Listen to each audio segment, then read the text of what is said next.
Okay, we're on Evidence 13, scripturecentral.org, and this is the rapid translation of the Book of Mormon.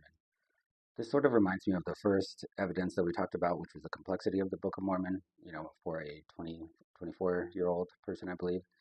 But now we're talking about the length, and that's 270,000 words in about 60 working days. So that is about a third of the length of the Bible, pretty hefty. And I personally feel that when I read this because I wrote a book self-published and that's about 50,000 words and that took me like 4 years and I'm still like revising it. So th- this is a lot. This is like four times longer in 60 days. Now, the article talks about anchor dates and it talks about when Oliver Cowdery arrived to Harmony, and it even has some like court records where he was a witness, I guess, to Joseph buying land from his in law, um, Isaac Hale. And so, with this accuracy, it kind of reconstructs the dates, saying they started April 7th and ended the translation June 30th. Then what's interesting is at the same time there's Doctrine and Covenants sections received, I think 13 or so, and there's this table that lines up. For instance, about April 9th, they were doing Mosiah 8 and DNC 8.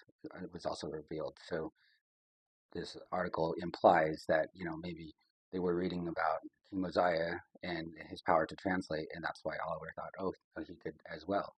So that could maybe prompt or prime that discussion. And so then that might change how you view Doctrine and Covenants sections, especially because that the language in those sections might be referring to Book of Mormon texts and chapters. So that's a very interesting table. I've never seen this. It's really, really amazing.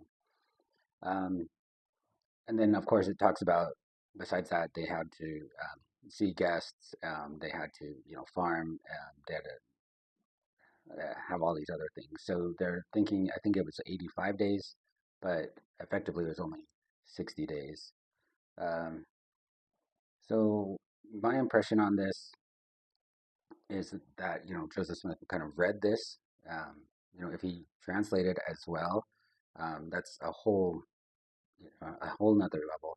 But I'm of the camp that a lot of the original manuscript was written in early Middle English. So even if he had translated it, he would have said it in a grammar that is makes sense to him. But the verbiage, if you just look at the Book of Mormon, like who wrote this, you would say like a 1600s educated British person is the language.